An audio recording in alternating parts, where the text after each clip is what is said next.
What's up, everybody? It's good to be back. Welcome to the Casting Creations episode 4. This is our 4th time. Sorry that it has taken so long. I'm going to try to pull up comments here and welcome everybody. We're going to try to start. Why can't... Sorry, I'm trying to look at the thumbnail for this thing. So it automatically populates a thumbnail on the YouTube channel for these lives, but it's not the thumbnail I want. So got a few more things to figure out here. So you might be noticing that this is a Wednesday night, a little different. Yeah. So we're going to try to start doing this Bass Boys TV behind the scenes. What's going on? You might recognize your logo. Actually, my design. Good evening, Baits and Fishing. How are you? Yeah, so we're going to start trying to shoot for these on Wednesday nights. It just makes a little more sense for me in terms of my schedule. Saturday nights have turned out to be pretty difficult. Just at the end of the day, at the end of a Saturday, I'm usually pretty tired. Not a lot of gas left in the tank, especially if I have filmed a video or, heaven forbid, actually gone fishing. It does take a lot out of me to come out here and do a live. So with that said, we're going to shoot for the middle of the week, a little hump day casting creations bait podcast action. It makes a little more sense for me. Wednesdays are sort of my lightest day, I would say, of the week. And it's not a Friday night or Saturday night when all of you are out living your lives doing fun things instead of watching me. So I just figured, hey, we will start the show in the middle of the week. So I put out a little Instagram story earlier. Let me know if you guys can hear me okay. Handyman Outdoors, how are you? Yeah, I would love to get into some questions. Just talk baits with you guys in the chat. We are going to start out with something to laugh at. This is what I go to whenever I just need to laugh. This is the greatest musical fail of all time. This is a bad Nirvana cover. I need an easy friend, I do. With the head to hand, I do. Make you fit this shoe, Look at this dude. I do. But you have a clue. Take it, then it's wow. You hang me out to dry. Yes, Johnny, we'll get to the scammers here in a minute. I can see you every night. Rain. I do. Thank you, Antonio. In your life, I do. Hope you have the time. I do. Pick up number 2. I do. Keep on date with you.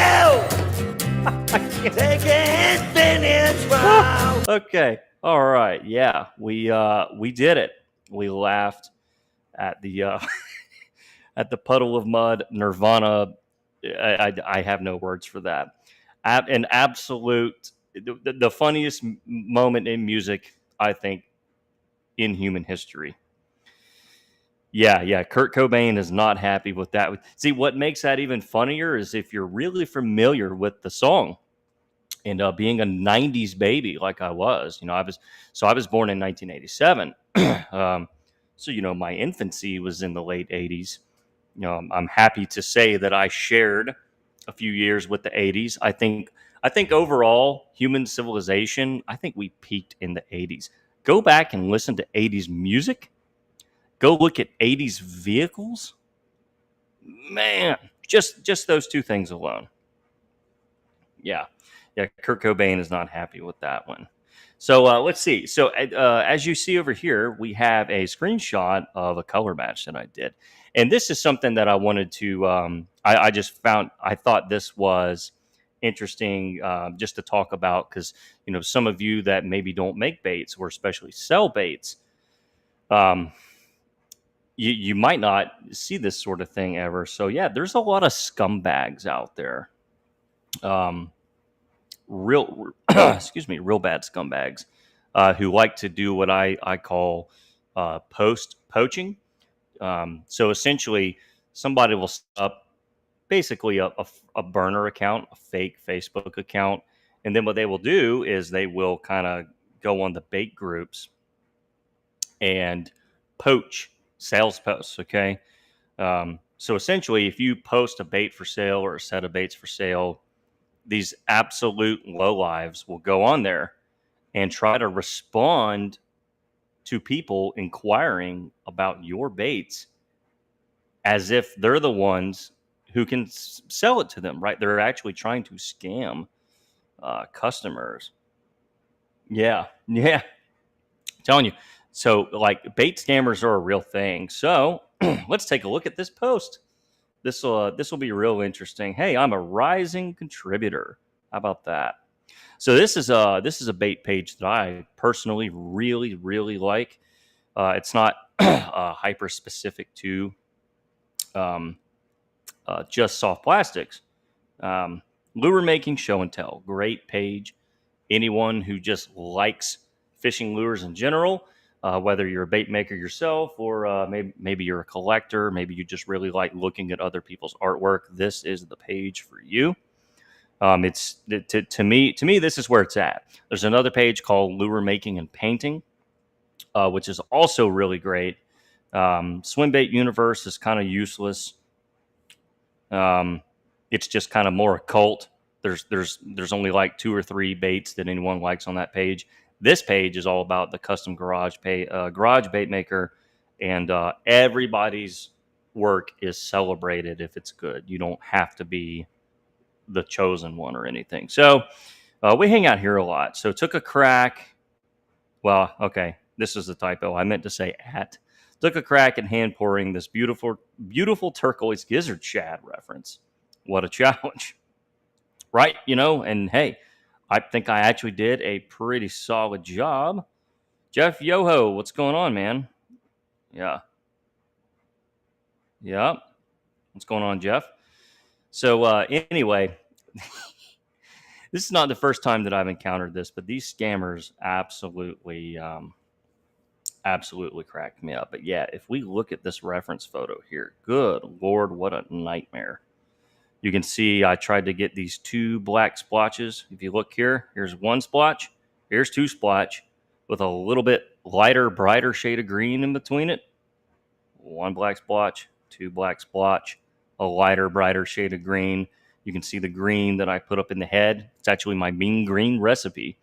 You can see it is more green than the turquoise powder effect that you see in the rest of the body. So this right here is a very intentional color placement. And then I kind of put this sort of golden brown in the head. But the point of the exercise here is, look at this, right? So we go down to the comments, right? I think this is the first one where this guy shows up, and since then the scammer has blocked me.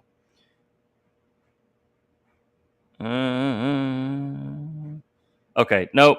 Sorry, this wasn't a legit one. This guy got really sad. Yeah. Here we go. How much for 12? Yeah. Nope, that's not it either. I promise I'll find it. I pulled this up earlier just to find it. Maybe we're gonna have to go to all. Let's go to all comments.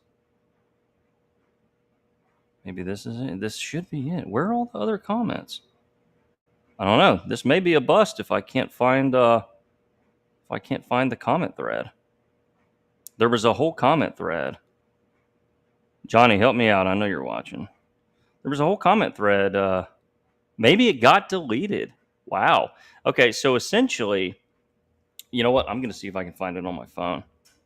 Yeah, Johnny, I wonder if because he blocked me, if I can't see it anymore. But essentially, this guy responded to this guy responded to one of those persons asking to buy it and tried to steal it. And he's like, hey, are you still interested in these baits? And what was so fun was how Johnny and I absolutely lit this dude up in the comments, but all of a sudden I cannot find them. I don't know where all the comments went. But basically, I just straight up called him a fraud and a scammer, right?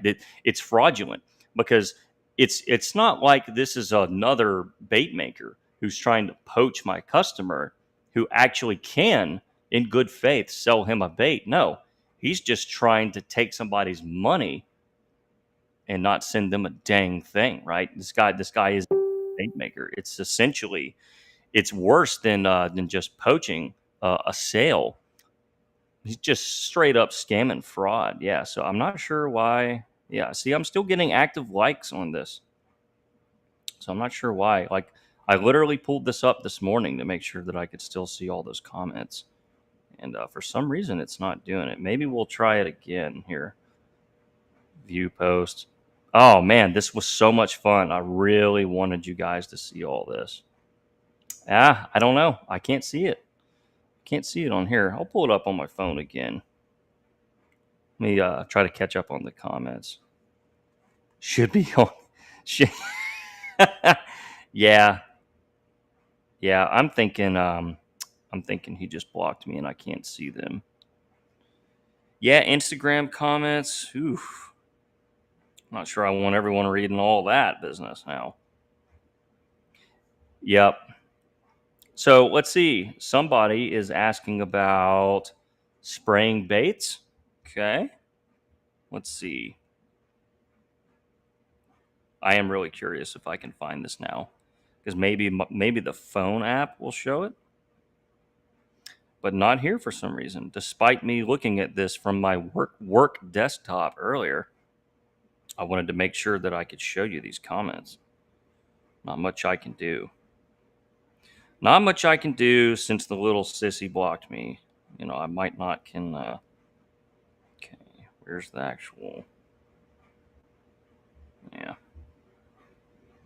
Let's see. Wondering about spraying baits. Do you need to use special paint or can you use paint that's used for hard baits?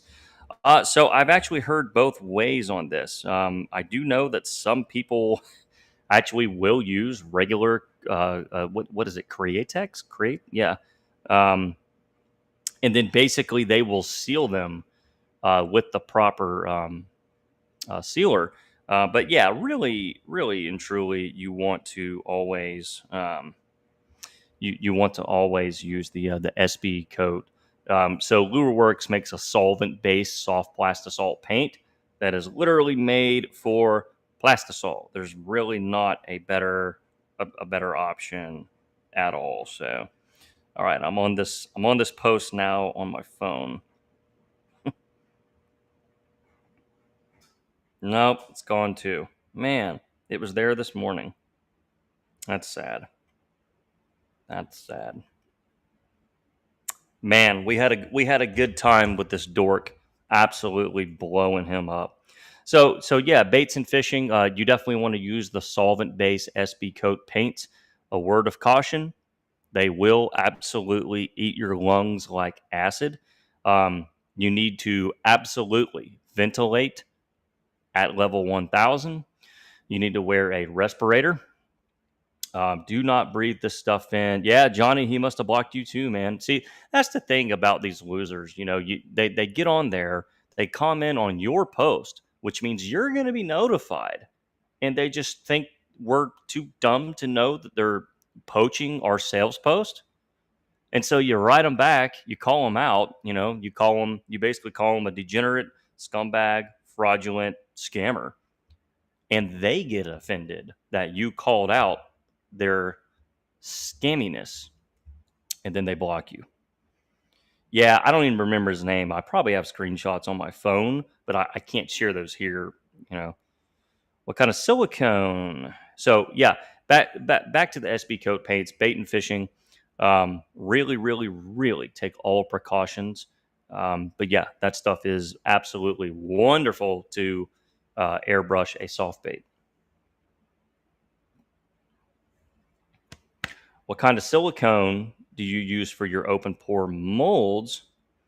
The one I got is making all the soft baits sticky. So it's probably not, a silicone brand thing, although there are some that are better than others.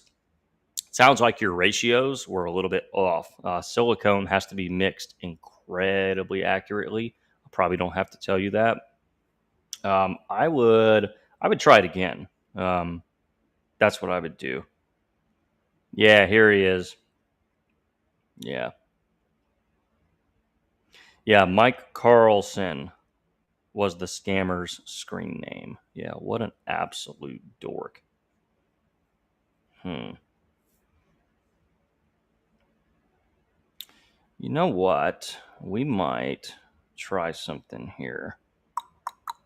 All right, we're going to turn that screen off real quick.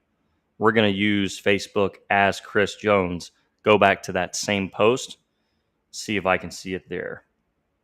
Because he probably didn't block me. He probably blocked World's Worst Fishing. Okay. Now I got to find the page. Got to find the page, find the post, and see if the comments are there. Yeah, what an absolute dork. But yeah, this page is great, you guys. I absolutely love this page. It's a good one.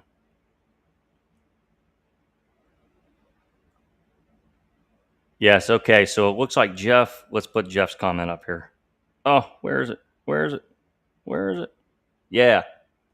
Yep. So Jeff, an incredibly talented hand pourer.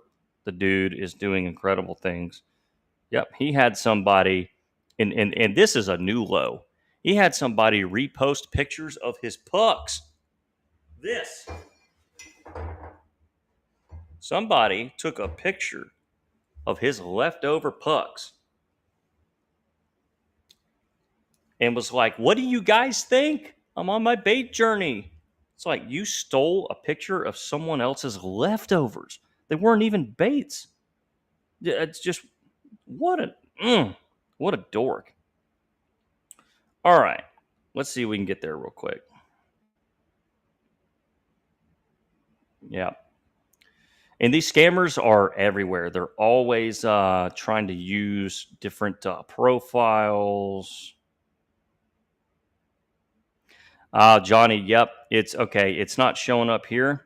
So what I'm thinking happened is the guy officially um, was booted from the page, or um, or he just because it's a fake scamming account, he probably just got rid of his account, just deleted his account altogether, and that's why those comments aren't there. Because when somebody blocks you, there's a couple different levels of a hater blocking someone on Facebook, and often you can still see their comment, but there's no hyperlink to view their profile. So there's different. Yeah, it's like there's different levels of pansy when these pansies block you. Now, some will block you to where you can't see anything they do. Um, this guy did not. So I'm just thinking his profile just doesn't exist. And that's all there is to it. While we're on this page,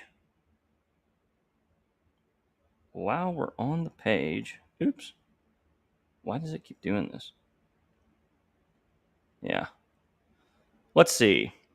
Let's get back to some comments. Sorry, I'm by myself tonight, so I'm having to navigate screens and pages, and I want to get to your comments as well. So let's see. Yeah.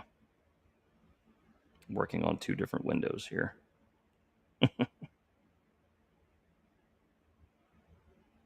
Here's some doozies. Yeah.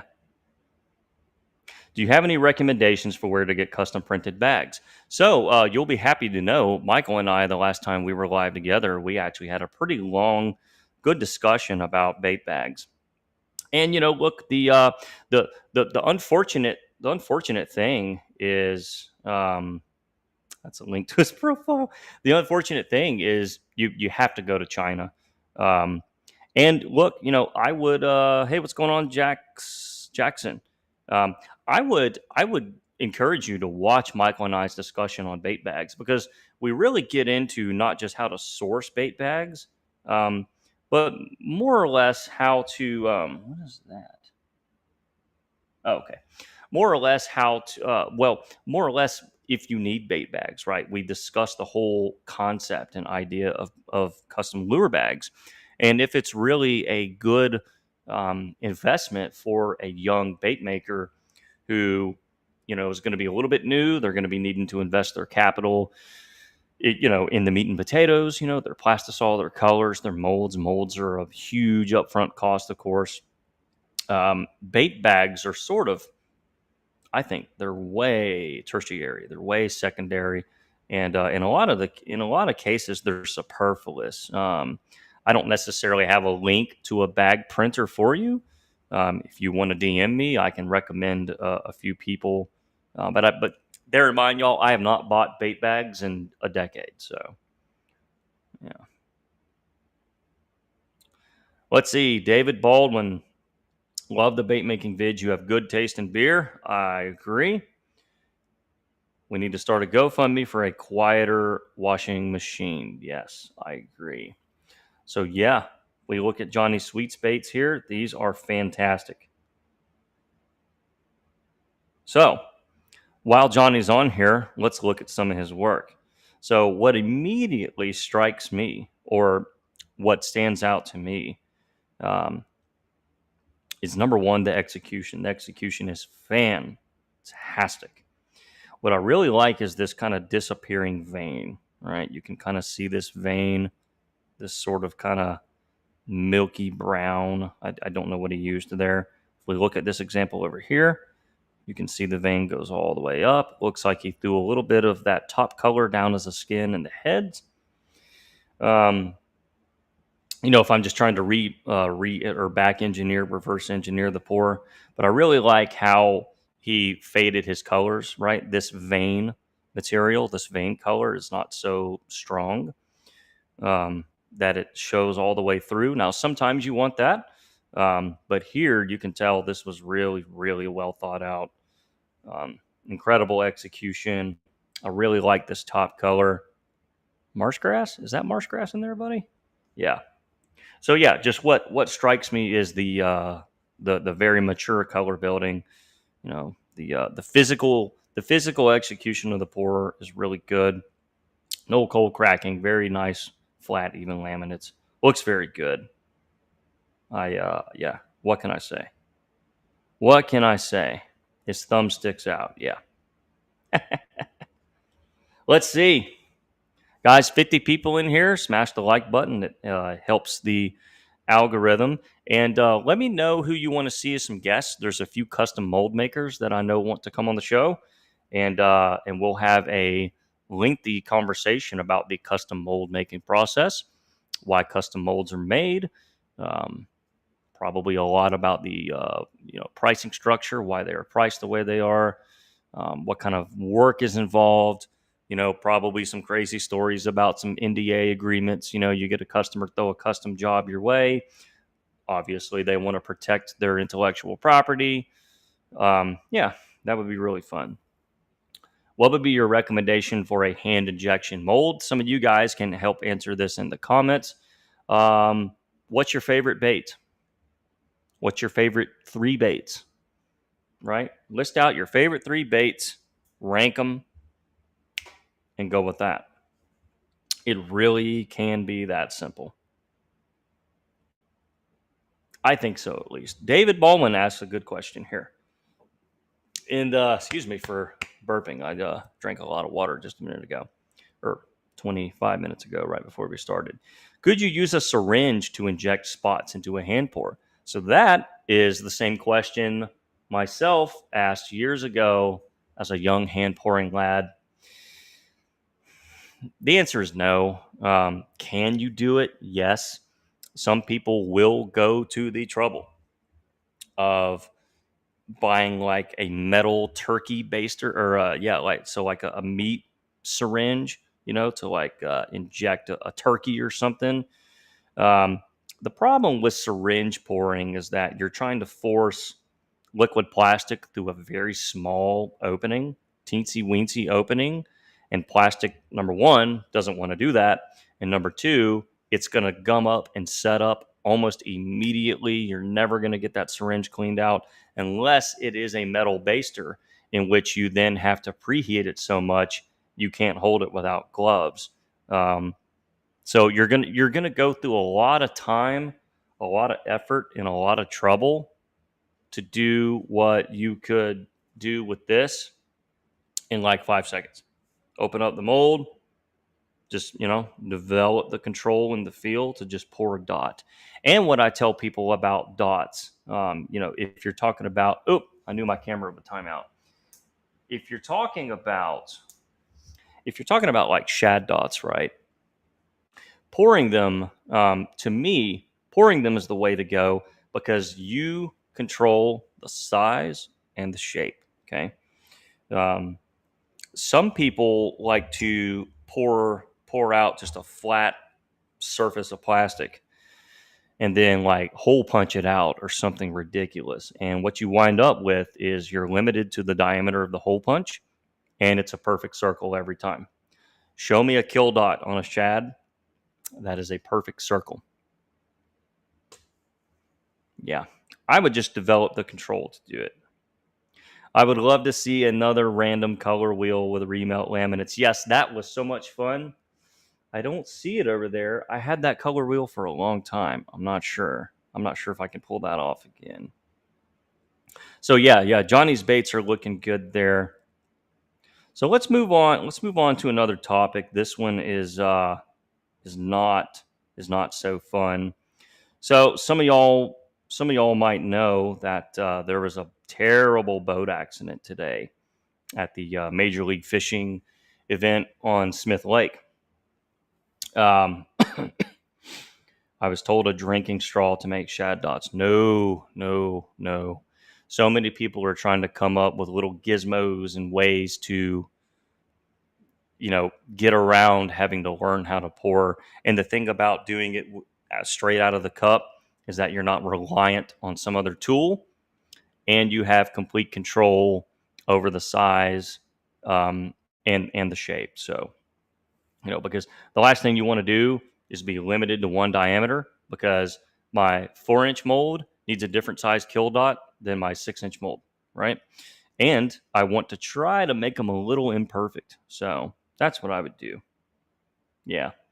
So back to the story. So today there was literally a boat accident resulting in 2 fatalities on Smith Lake at the Major League Fishing MLF event, and it hit a little close to home to my angling community because one of the boaters involved is a guy named Flint who lives right up the road from me in Leesburg, Georgia. So he's a local angler. He's on Lake Seminole all the time, and something to do with I'll let this gentleman right here talk. He's a TikTok guy that I follow, and he's sort of like a news anchor for the bass fishing community. He's always got updates on stuff. He knew about the Scott Martin situation before the rest of us did. He's kind of got he's sort of got his finger on the inside pulse, and essentially 2 boats collided on the water in the fog, and 2 people did not make it. So, yeah, we'll check out what he has to say. It's one of those things. I'm a little conflicted on even talking about it. A lot of people are going to run out and try to make a YouTube video real quick to get clicks and clickbait titles. Deadly boat accident, because they want to make money on it, essentially, and a lot of content creators are going to rush out to share this story and try to clickbait their titles and all that to get more views, to get more money from their ad revenue. And anyone doing that, I think they're complete scumbags. However, I do want to just share the story from this guy's perspective. He's actually there. And for some of y'all who don't know, we definitely want, as many prayers to go out. So, yeah, you can see Flint was his name, a local angler to my area, his boat collided with another boat. I don't know who ran into who. Something about foggy conditions, which to me kind of throws the tournament organizers into question. Why were they blasting off in super foggy conditions? Normally, there's a fog delay for these kind of things at the professional tournament level, you know. But you get a bunch of people running out there at 80 miles an hour trying to chase tournament winnings. I'm surprised this thing doesn't happen more often. Let's see if I can get it to play. Oh, maybe not.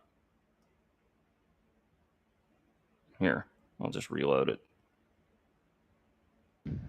So the update on the boat wreck at Smith Lake, there's 2 fatalities.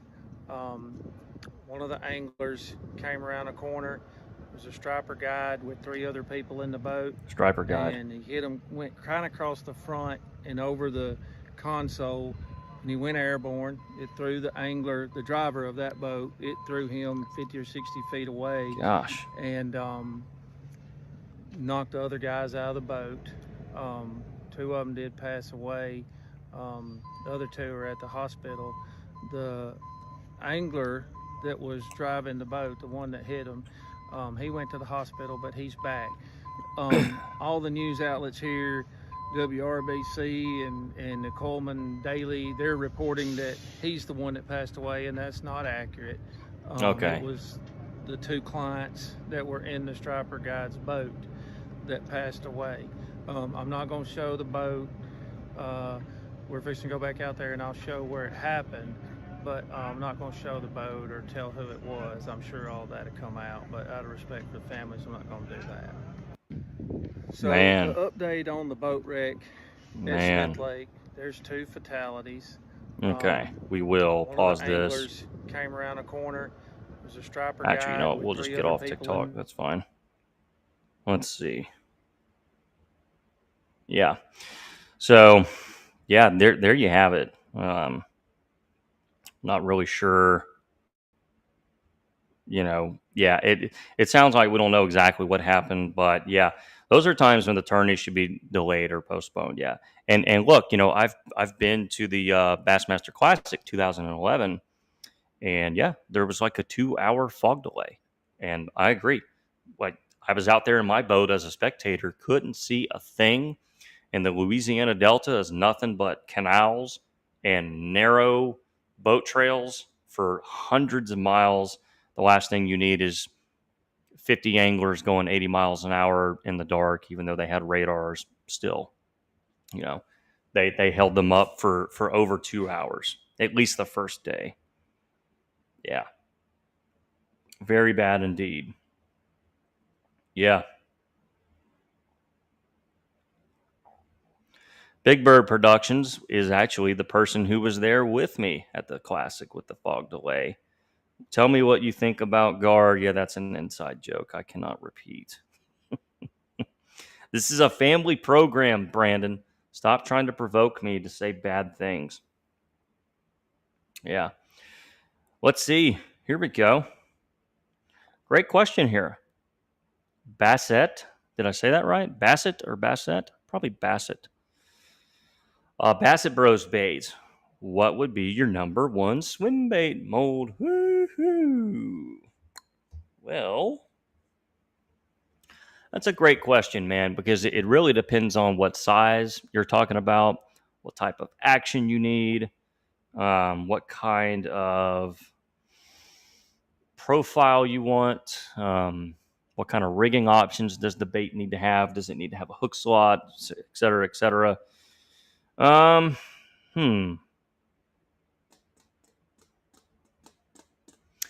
Injection versus hand pour, right? You would need to sort of define your term there. Your number 1 swim bait. Another way to say that is what's your favorite swim bait or what's the best swim bait. You really need to define your term. Me personally, just the one I'm gonna kind of grab first. If I come out here and I'm like, you know what, I want to try a crazy color that I've never done, I'm gonna go for one of my 6-inch hand pours right now, probably the G6. Let's see, big baits, big fish. Does leaving your baits in water too long fog up? Yes. In fact, I wouldn't leave them in water for any real amount of time. You can kind of dip them in cold water right after taking them out of the molds if they're a little soft, if they're still warm, if they're still a little tacky. You can kind of dunk them to kind of thermally set them up a little bit, but the water does not cure them. It actually inhibits the cure, and you definitely do not want to leave them there for perpetuity. That's never a good thing. Okay, all right, here we go. He followed up on his question. Awesome. I'm looking for a hand injection swim bait mold that is versatile for most situations. Yeah. Hmm. For versatility, the mold that comes to my mind is the AI Rip Wrap. Sort of got that Kitech tail. The reason why I'm going to say it's very versatile is because it can be rigged on anything. There are many size versions of it, even some that are hook slotted. Some of the bigger sizes, some of the smaller sizes are solid body. It works really well on a jig head or as a trailer. Yeah, I just think it works incredibly well for that. Yeah. My pleasure. Let's see. Yeah, I'm trying to. Let's see. Let's go back here. Let's go back to this page. Yeah, we were making show and tell. Yeah, there was some cool stuff on here. So I just kind of want to show you guys. Yeah, don't look at this dork here. Yeah, look at this. Oh, look at that. I should have been a painter. Look at just how just easy it is to just throw color anywhere you want. Yeah, that's the kind of control that we dream of as hand pourers. Always taking the hard way out. Yeah, look at this. That is not your average crankbait.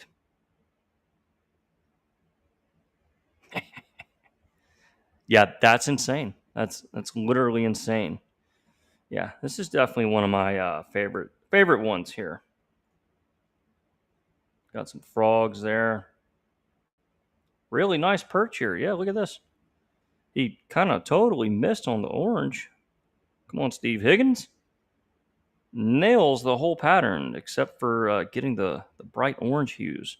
Got a little bit of the orange, but beautiful perch there. Look at this thing. What in the world is that? Sort of a greenback shiner. He's a good buddy of mine. I bought a couple of reels off of him. Yeah, he's awesome. He's a very talented bait maker. He's liable to be watching. Yeah.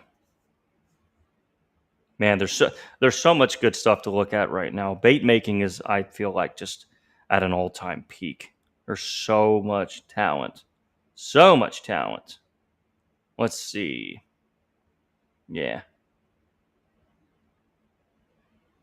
Okay, here's some G molds. Okay, look at this. Yeah, I wasn't aware of those. Okay, little softy action on here. I like it. I like it.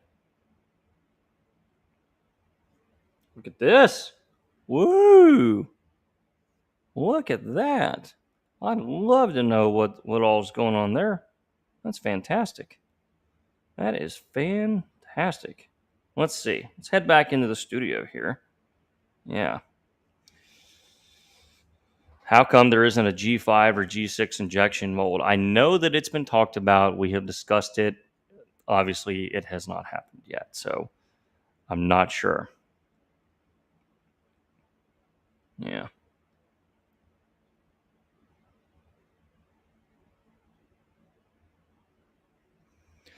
Yeah. I mean, the tracer isn't a swim bait; it's a minnow. But yeah, depending on what you want, those are both great options. Cannot go wrong. Cannot go wrong. Let's see. Let's look at some. Trying to get over to the dead on page here. Let's take a look at what's happening over here. Plastic Pal. Okay. All right. Good deal. Let's go over to media on the Dead On page. Ooh, there's some good stuff happening here. Look at this. Patrick Duffy coming in hot. I like that. That reminds me of my sungill color. Oh, here's some more sweet pea pores. He hates it when I say that. Look at those. Yeah, that's the new jerk. New big jerk bait. Bunch of tracers. Look at that. Some grubs. Yep, that's Pete right there. Looking good. And this is an injection bait, so I'd love to know how he kind of put this orange up in the head. That's really cool. Here's some more Johnny Pours. Absolutely. Is this like a baby bass?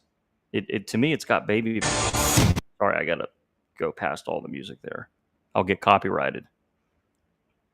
AI's doing a open pour Easter basket giveaway and injection. Look at that. Blue Craw doing its thing. Yeah.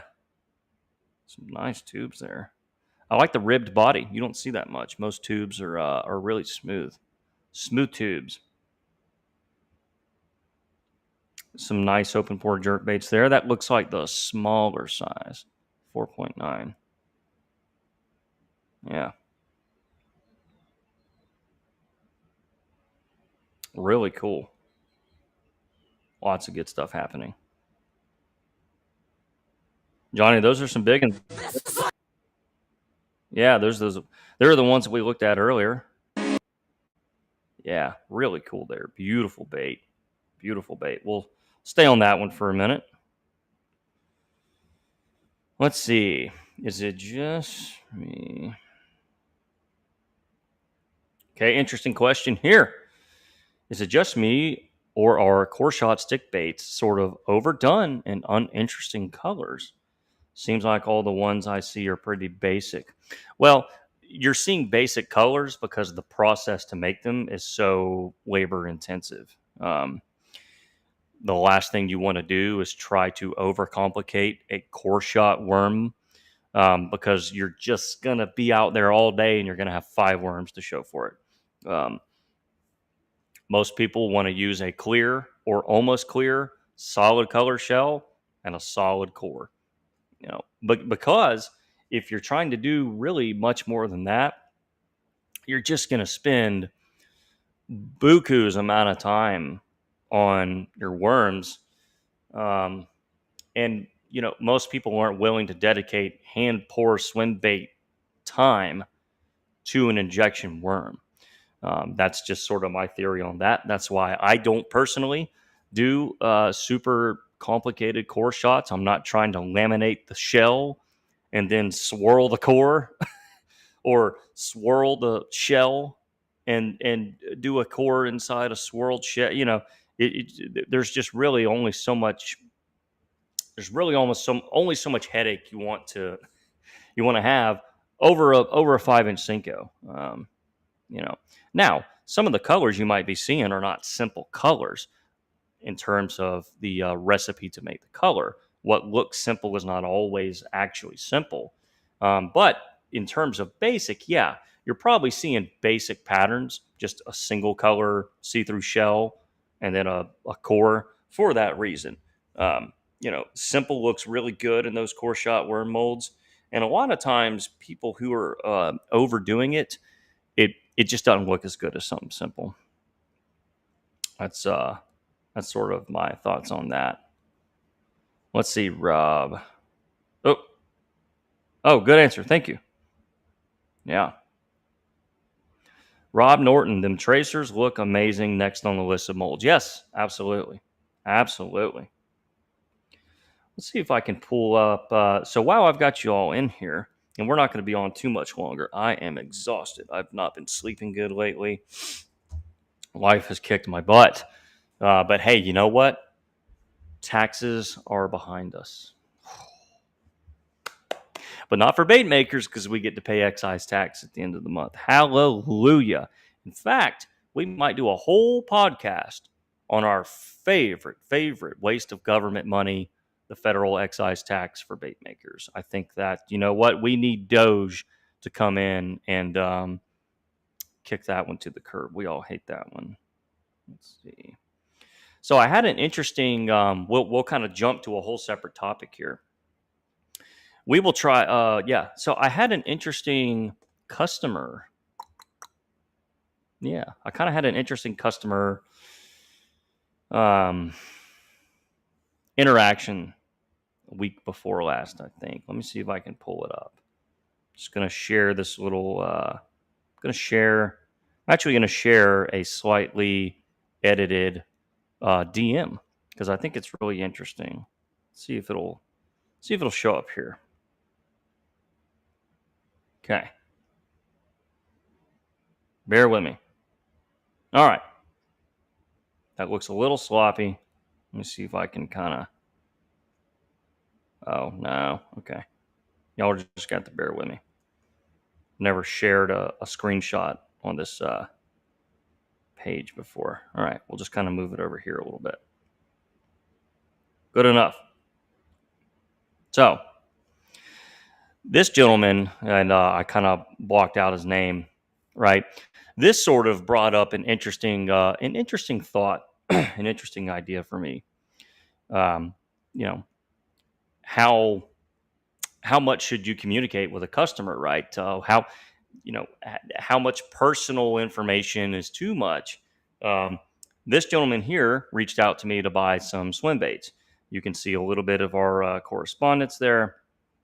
Yeah, let me go back to comments here. Yeah, you can see a little bit of our correspondence. And what's up, Dan? What's going on, man? I'll put your comment up here. Yeah. So this guy reached out.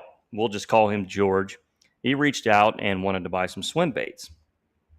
And so we kind of, talked a little bit. I, kind of asked him my normal questions whenever I get a sales lead, kind of take a page out of the Wolf of Wall Street's book.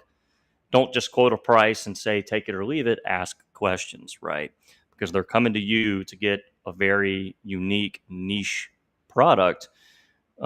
Clearly, they know that they want something specific that they're not getting off the shelf. So essentially, I just kind of went back and forth with the guy. Oh, my wife's out here. Hello. Are the kids asleep? No? Okay. Anyway, so yeah, this guy reached out and we got to talking and he kept giving me his personal phone number. I'll put your comment up here, buddy, just so that people can try to get it in the chat. So he kept giving me his personal phone number. Call me. He just really wanted to talk. And I'm always a little hesitant to just give out my personal phone number. I've had a few stalkers in the past, legit. So, as you can see here, I just kind of politely responded to him. He's just give me a call whenever you can. And I said, well, I'm sorry, but I don't give out my personal cell number. However, feel free to message me here. This is the Facebook Messenger app. It can serve the same purpose, okay? And then he sort of kind of comes back, well, it's hard for me to tell you what I want if we can't talk. Take care. That was sort of a little bit of a backhanded, well, you won't give me, the attention I want, so piss off. That's sort of what he's saying here. And I'll keep highlighting some comments while I'm talking about this. So anyway, I found this really interesting. So as you can see, I kind of wrote him back, well, I like talking to people too. This is so small on my screen, I can't read it. But essentially, I wrote him back and said, well, you can message me here on Messenger. Not only can you actually call me through Messenger, you can send voice text messages, which is essentially a phone call, but with a digital record, right? So if someone wants to share details about a custom bait, with a bait maker, right? If you're going to someone and you want to commission a product, whether it's, a custom strap for a watch or a bait or any sort of kind of handmade custom item, do you really want to say all that over the phone verbally? Or would you rather have their attention on Messenger, where you not only have a digital record of your correspondence that the custom bait maker can go back and reference. But you can also send pictures. You can send reference photos. Um, he could have gotten his phone call through Messenger and not needed my personal cell number. I just found it. I just found it really strange that somebody who already had my attention, right? Look at this. I'm writing him back. He's got my attention. That's not good enough. You need to call me on your personal cell number, when he could have just done this. He could have even video chatted me through this, and I would have been perfectly okay with that. So he basically stopped correspondence with me on Messenger, where there's a digital record. He could send photos, right, that I can go back and reference. He could have called me. He could have video messaged me, got offended, bowed out I didn't get the sale, and went on to tell me that he runs a full-time hard bait business in which he still makes time to call and talk to his customers on the phone. So what I did not include in this is the rest of ours is the rest of our correspondence, in which he then tried to throw the, well, I do baits full time and I'm better with my customer service than you. Essentially, another back-ended comment, because I told him, I said, I'm only part-time, and I'm not about to give out my personal cell phone number. I don't have a business phone. If I had a business phone, that would be one thing. And, I sort of got the whole, well, I make time for my customers and I do this full time all day. Great. But I still think that's a poorer line of communication.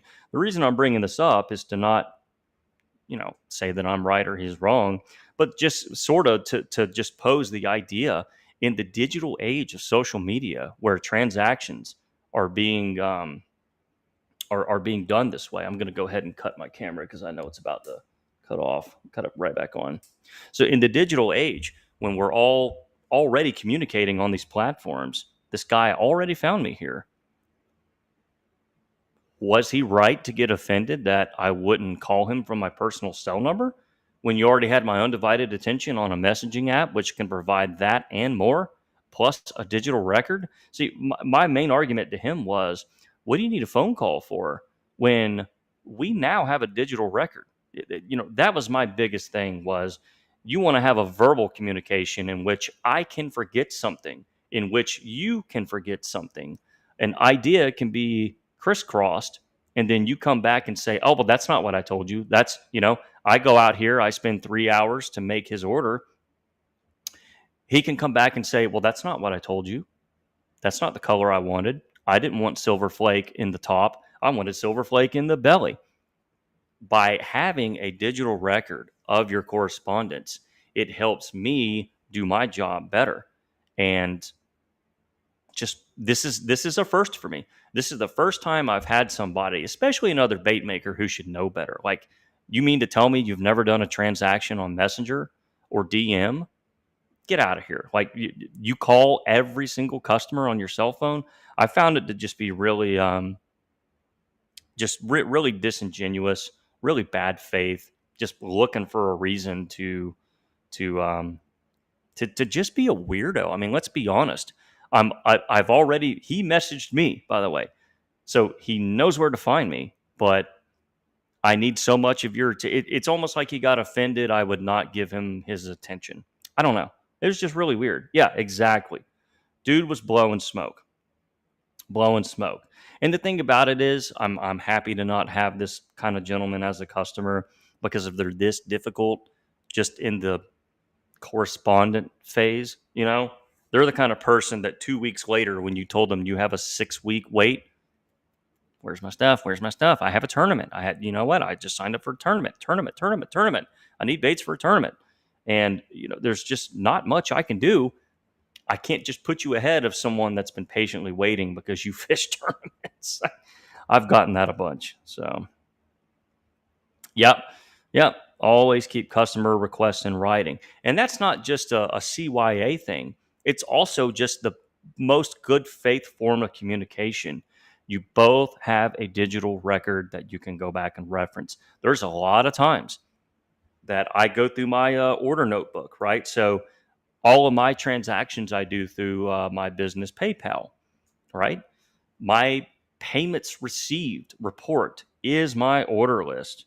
Um, Great, best comment of the night. Jones, give me a call. You know what? I'm going to call you right now. You know what? Yeah. What's your number?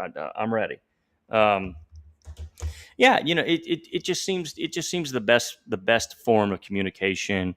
It keeps everyone honest, and you know, you can send voice text, you can send reference photos, video chat. Yeah.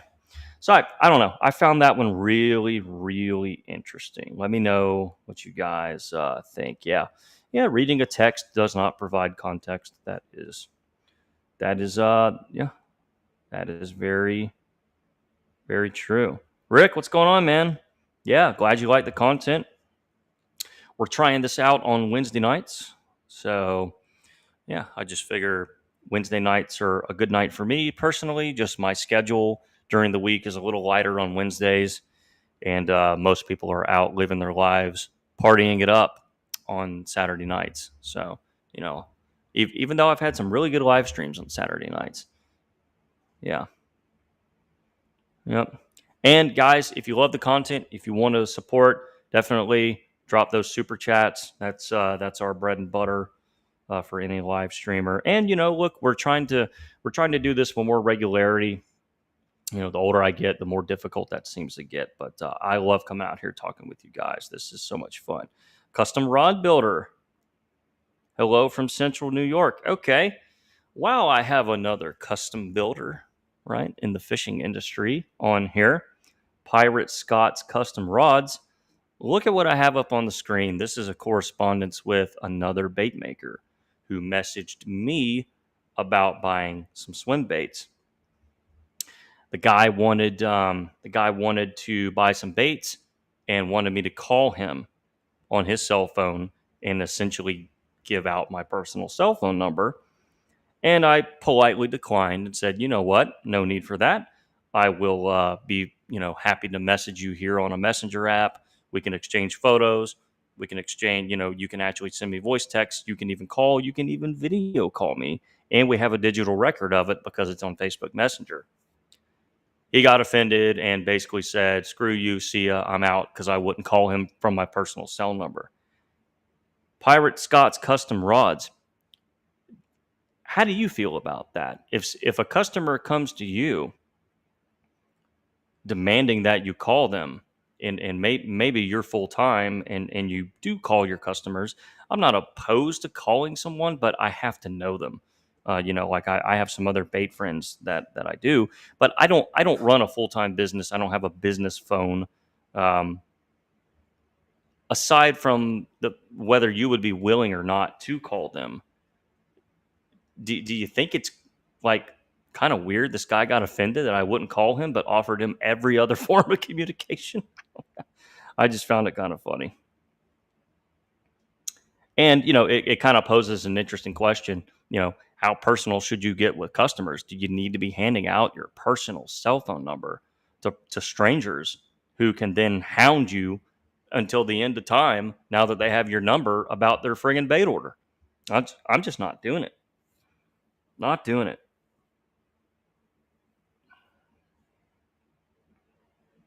Yeah. Okay. All right. I knew I liked you. Yeah. I agree. Keep it to messages and email until they are really a customer. Yeah. And I just think it's the best form of communication. It's good faith. You have a digital record. It keeps both parties honest. Your customer can't come back and say, "Oh, I wanted a 7.6 rod, not a 7.3," and then you're, out the order. Yeah. So I completely agree there. Triple J Bates, what's going on, man? Yeah. 61 people in here. Let's keep it going. We can be out here a little bit longer. Woo! I'm tired. Yeah, let me get let me remove this prompt if I can. I'm still kind of learning my bait studio here. Okay, yeah, yep, now we're back to Pete's Tracer Shads. Johnny, you better not call me. Better not. Better not. No, no, no.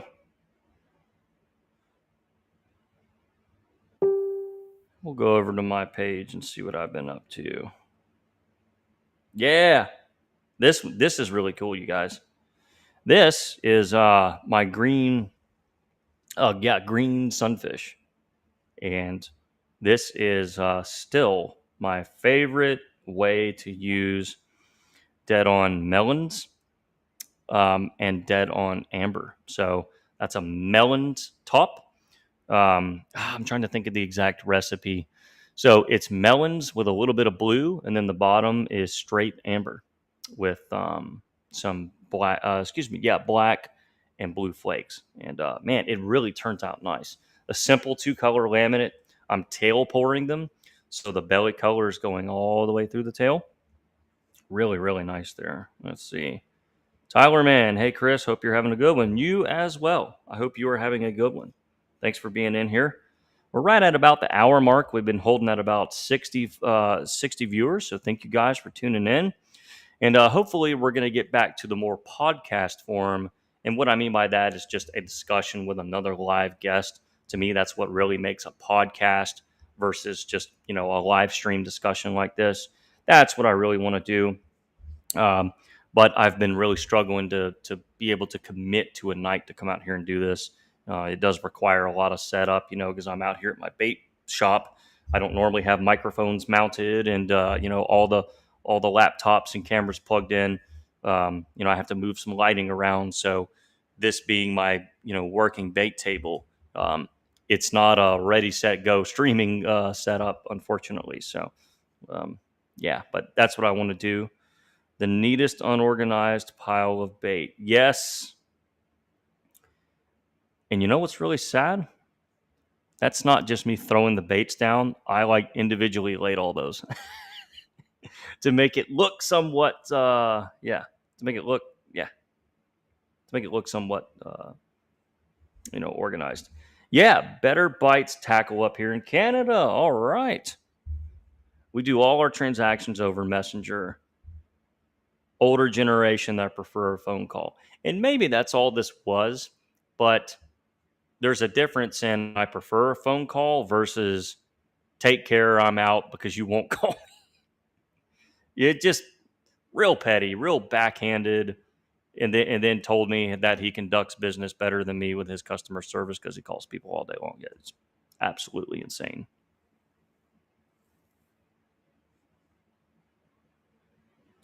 Thank you, Triple C. Yeah, we can look at some more stuff. Yeah, there's a little zoomed in. Oh, whoops. Wait. Gotta go back. How do I just go to my photos? I think it's here. Yeah. Boy, there's some old stuff. Look at this. Ooh. Trip back in time. Look at this. There's a trip back in time. This Tennessee shad is still one of my favorite brown themed shads I've ever poured. And this was some stuff I did in 2020. Wow. Yeah, somebody tagged me in those. Wow. Some old snakes. Some snakes. Let's go to my photos. Yeah. Yep. Some G4 hickories there. Love that one. Yeah. There's some G5 sexual shad. Oh, yeah. Here's the mega one. Oh, what a nightmare. What a nightmare that one was. Oh, what a nightmare. Let me catch up on some comments now. Do a Purple Passion soft plastic tube bait for the next video. Purple Passion. Send me a reference photo to one of my socials. I'd like to see it. Yes, we are still live, man. Here's the impossible the impossible question to answer. What is your favorite color to make? Psst. Man, I have not a clue what my favorite color is to make. Let me think on it. Why you got to be asking questions like that? Michael, if you want to jump in, man, I'll send you an invite. Actually, I don't know if I can because I'm already live. Let's see. Oh, yeah, invite guest. Yeah, I could invite him, I think, while I'm already here. Oh, favorite color to make. Why you got to be doing this to me?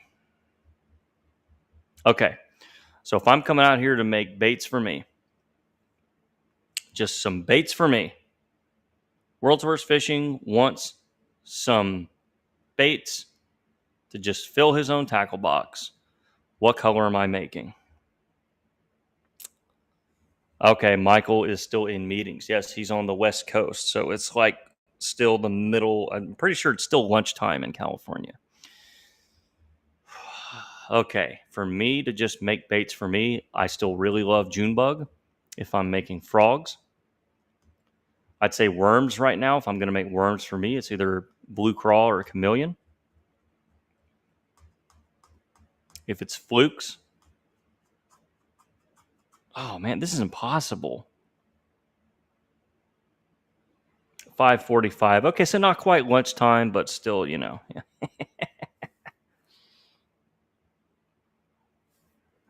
Favorite color to make? Man, I don't know. That's impossible. That's impossible. Yeah, Michael, we were just talking about a customer that reached out to me and got offended because I wouldn't call him from my personal cell phone number and gave me a little backhanded reply and then didn't want to didn't want to do the deal anymore. He got his feelings hurt, which I thought was insane.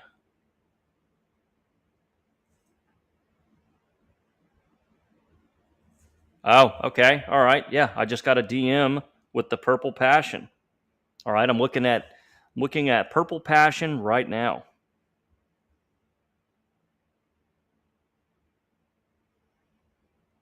Okay. Yeah, I mean, I would call this just a very basic June bug.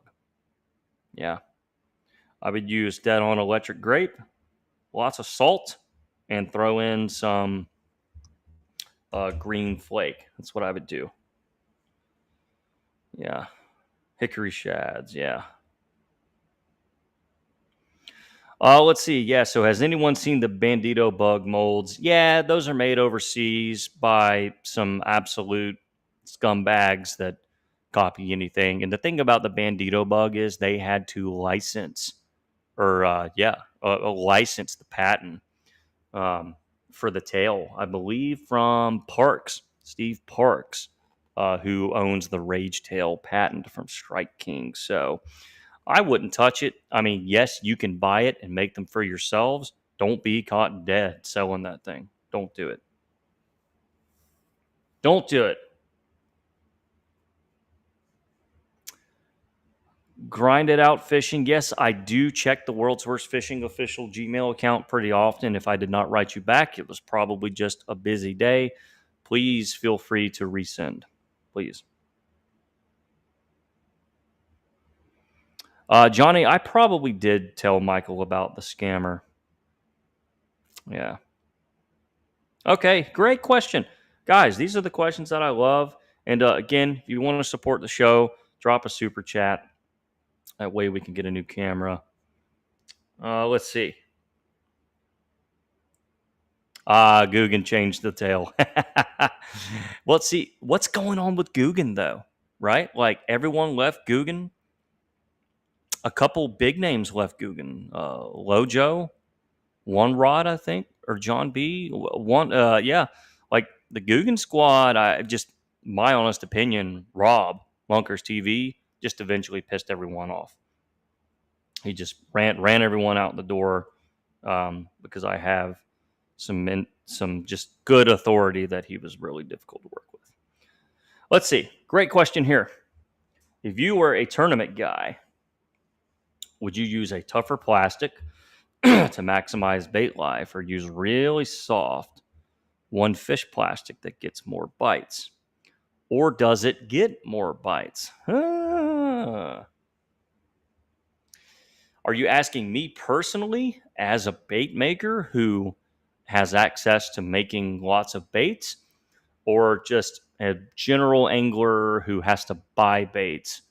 Are you asking, should you seek tougher durometer baits that last longer versus softer that do not last longer? Because me personally, um, the ability to come out here and make almost anything that I want, yeah, I wouldn't be worried about plastic that's going to tear up too much, because I can make more or remelt that plastic and run it through the same mold again. I would tend to go on the softer side. So yeah, yeah. Michael makes a good point here, right? So replica molds, counterfeit molds. Um, yes, technically they're fully legal. In fact, it's fully legal for the American mold manufacturers, AI, Bass Tackle, whoever. They can technically copy. They can make a mold of a bait that has a patented feature. The little dirty secret is those patents are for the bait, not the mold. The mold maker can sell you a mold that makes a bait that infringes on the patent, and it's little Timmy in his garage that gets in trouble, not the mold maker. So I think, most US mold manufacturers in the United States, I think they've made a good faith effort to not do that. They don't want their customers getting in trouble. To me, it's bad business if, a mold company pops up and they start copying big box brand baits that are patented. You're putting your own customers at risk, right? Little Timmy wants to start a bait business at 16, and he's going to buy a mold that's going to get him, a cease and desist from Strike King.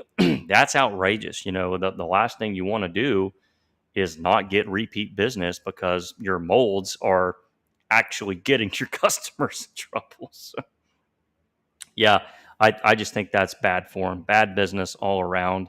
And so that's why you don't really see them doing it. Hog salad came in, hog salad bait molds came in, and they copied up the Zoom ultravide speed tail immediately, um, which I thought was outrageous. And, now that patent has expired, and I guess it's fair game. So, um, but look, any of the good faith U.S. mold companies, they are actively trying to avoid putting you in that situation.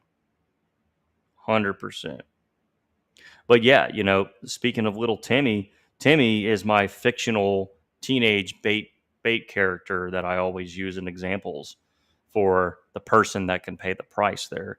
And what's crazy is little Timmy, who's 16 and might be too young to have felt a woman's warmth, can get in trouble with the IRS if he does not pay the federal excise tax, which, guys, it's due at the end of the month. Don't forget. So yeah, just insane. I cannot wait to do a little podcast to rue up on that excise tax. I'll have to do a little bit more homework, But the government's probably not willing to provide me any information on what the excise tax even does. We will see. We will see. Okay, good question here. What creature mold would you recommend? Oh man, there's some good ones. There's some good ones. There's some great pit boss molds out there. There's plenty of great beaver molds. The AI Stinger is really good. The AI Knuckle Dragger is essentially a beaver mold that actually has flapping tails instead of just a profile. God, there's too many for me to even reference. Bass Tackle has a few banging creature bait molds. But see, creature to me could mean anything. That could mean a tube with claws on it. It could mean a brush hog. It could mean your traditional beaver, or some alien squid looking thing. It's just you'd have to maybe narrow it down a little bit. No, Timmy's not woke. It's just Timmy. Timmy is the person that we need to protect, right? We we want to make this easier for little Timmy, who's 16, to be successful. And part of that is education. I think a lot of people don't even know about the excise tax, or they don't know how to pay it. They think it's part of their normal tax return. They don't know that it's a whole separate form, paid quarterly. They don't, yeah, they might get a hold of a mold that they shouldn't be selling. Just yeah. Okay, yeah, hog style molds, hog salad molds. Yeah, bass tackle still has some of my favorite creature bait molds. They really did a good job on those. Some of their other mold categories, I don't just love it. But yeah, they did a great job on all their old creature baits. And bass tackle still has one of the best crawl molds ever. The 702 crawl. It is right up there with the ecto crawl for crawfish supremacy. Yeah. Good question here. Sort of a beginner question, a question that we have all asked ourselves as beginners. What would be your go to plastic for making all soft plastic baits? You ever heard the phrase happy medium? Get you a medium durometer, red label medium, black bucket swim bait blend. Or if you, or if you have a different manufacturer, get whatever their medium durometer is. I know over at Bait Plastics, that's their 212, I think. Yep, I would just go right down the middle. You're gonna have a good time. So when I started making baits way back in the day before the internet, I used a medium hard durometer for everything and added softener as needed, which worked decent. Oh yeah, Cottrell, what's going on, man? Yep, we did say the Stinger. It's probably the best one for just a pure beaver, 100%. Guys, this is the dude that makes the Mondo injectors. Looking at it over there. Yep. Yeah. So, does anyone else have any questions? We're going to get out of here soon. We're coming up on an hour and 20 minutes, and I am exhausted. It is about 9 p.m. here on the East Coast, so I'm not doing bad. I know some of my previous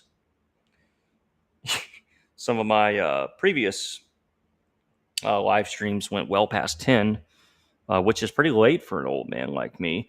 But I do apologize that I could not show you all the scammer back and forth. Yeah, that I guess the guy's account got deleted or banned from that page.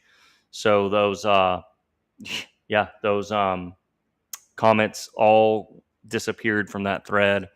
It was really funny, all these stupid scammers. It's just insane.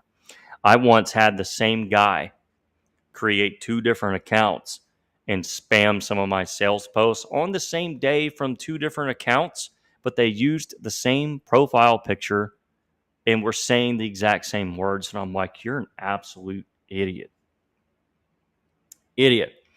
Michael, it's the 702 craw. 702, not 720.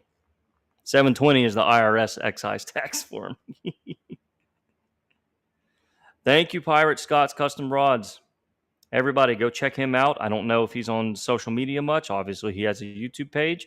Go check him out. Super cool guy. Where are you at? Tell us where you're located and how we can find you. The 702 crawl is gone? Hold up. Going to Bass Tackle right now.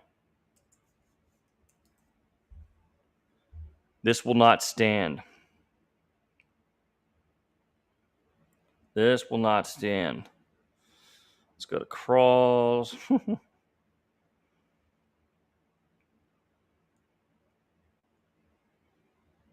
702. Come on, baby. Hit me.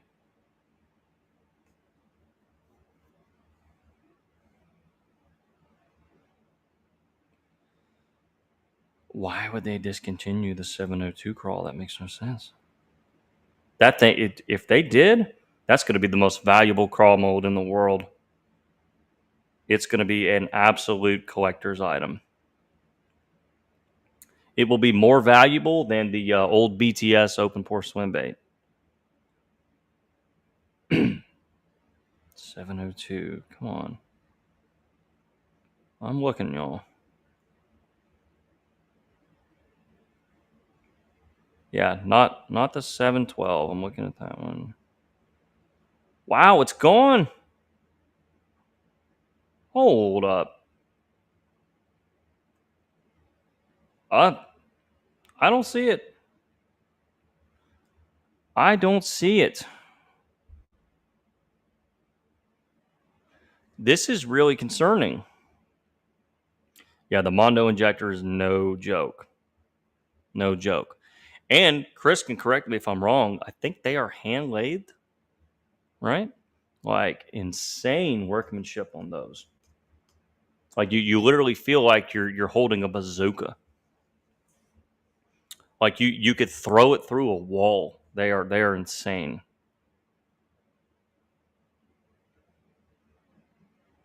It's now a BTS mold? What?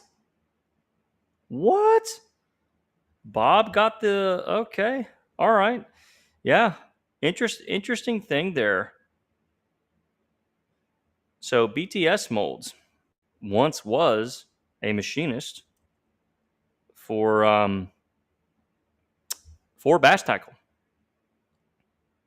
So when he left, some of his CAD went with him.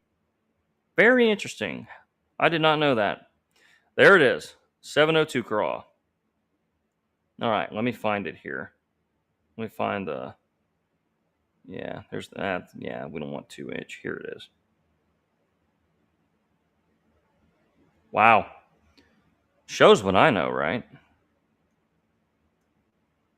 Shows what I know.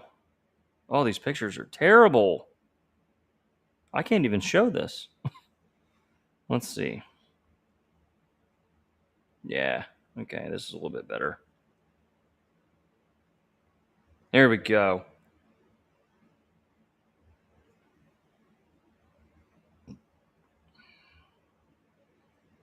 Lure Craft 536. Yeah, I started out with Lure Craft plastic. Uh-oh. This is why we need a new camera. Look at that, guys. Yeah. There it is, the legendary 702 craw. Legend. Absolute legend. Okay. Yeah, I didn't realize Bob took that one with him.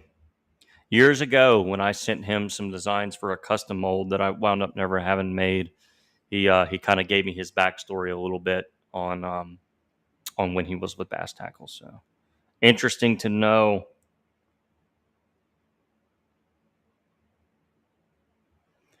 So the 709 craw, I have that one. It's different than this one. I actually still have some 709s.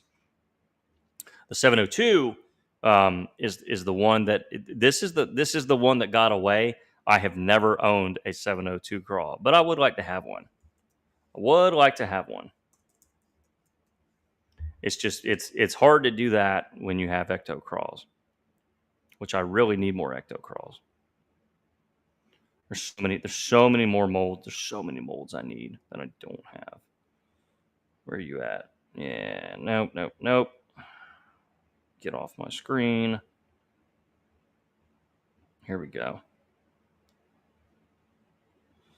Let's find the mighty ecto craw. There she is. Whoosh. Baby, oh baby. Yeah. And just look at this website too. My lord. Josh would just call me all the time stressing out about the website and updating this, updating that, merging all the pictures and files. Like so much work goes into this. This is a very interesting, very interactive website. It even tracks what you're looking at on the screen based on like where your cursor is. So it's going to know that my IP address came to the 3.4-inch ecto craw. It's going to know that I scrolled down. It's going to know that I read this. It's going to know that I read this paragraph. It's going to know that I looked at their payment options. It's going to know that I scrolled this far down to read the reviews. It has really, really smart, almost AI. Get it? Get it? Analytics there. It's absolutely amazing. Absolutely amazing. Yeah. Yep. But that actually really helps them, kind of know what to focus on in terms of their advertising. Who's looking at what for how long are they on the page? All these analytics actually help them a lot. Okay, I see some people block things. Yeah, I'm curious though. Are you really blocking them? All right, people using VPNs and all that. Denying cookies, incognito. Does it actually work? That is something I know very little about. So. I still feel like Big Brother is watching you no matter what you're doing. Michael, I'll fill you in on the scammer. I can't really, I can't show you the thread because the guy's fake profile scamming Facebook profile is deleted. So it removed the whole thread on this one post. It was really funny though. Yeah. Yeah. Yep. Hey, those look familiar. I need to pour that. You know what? I need to pour some more trout. I tell you, it. I still get giggly that I'm on their homepage. One of my baits made the homepage because none of this other stuff is mine. That's for sure. Who are these people? Because that looks like Josh's boat. Y'all want to see something really funny? Let me. Yeah, I think I think my ugly mug is on their website for uh, one of these shirts. There's a picture of me. I'm not even kidding. How do I go? All right, hold on. Wait. No, not beginner kit. Yeah, here we go. Bring it up. Come on, baby. Long sleeve shirts, maybe. Maybe it's there. Why won't this load? I have really good internet right now. It won't load. VPNs are useless for future reference, Will Timmy. Okay. Yeah, so Timmy should not use a VPN is what I'm seeing. All right. Well, I can't get it to load, y'all. Let's see. Just reload the page. Oh man, this was going to be so funny if I could find this. All right, performance gear. Here we go. You know what? The shirt that okay. I think they had to get rid of that shirt. Yep. Okay. So the shirt that that my picture was on, I think they had to stop selling it. Sims quit making it. Oh man. It was so funny. Yep. Oh man, that's sad. Yep. I remember he said they had to quit making that shirt. So oh well. I was a model for a brief amount of time. Ah. Yeah, Zombie, thank you so much, man. Thank you for all the great info. My pleasure. Many more videos to come. And yeah, feel free to drop me comments for future podcast requests. I definitely want to get some more guests in here. So, Johnny, no, no, no, no, no, no, no, no, no, no, no, no, no, no. This isn't OnlyFans. This is Casting Creations. Get it right. So, all right, everybody. Well, we've been in here an hour and a half. Thanks to everyone who tuned in tonight. We're going to call it a night. It is a work night for me, and I am pretty tired. So I think we're going to call it. Yeah, it's good to be back. It's good to be back doing the live thing. I enjoyed talking to you guys, and we will be. I should be the. No. No, no, no, no, no, no. No, we don't want that. So I'm going to sign off with the rest of this gem. You hang me out to dry. I can see you every night. Real. See you guys. Enjoyed it. Had a blast. We'll do it again. See you guys later. We need a AI molds on the nitro boat. Yeah, I'm sure we can do that. A calendar. You know what? A bait calendar of all your favorite bait makers would be hilarious, right? We can get all of us in a printed calendar. So the local fire department here in Tallahassee does that. They have like a fireman's calendar that they use as a fundraiser. They send it out. Ladies all over town are like, "Ooh, look at these firemen." I don't think we're as sexy though as bait makers. Easy friend. I do with the deal land. I do pick up number 2. I do keep on stay with you. See you guys. Take it, then it's wild. You hear me out.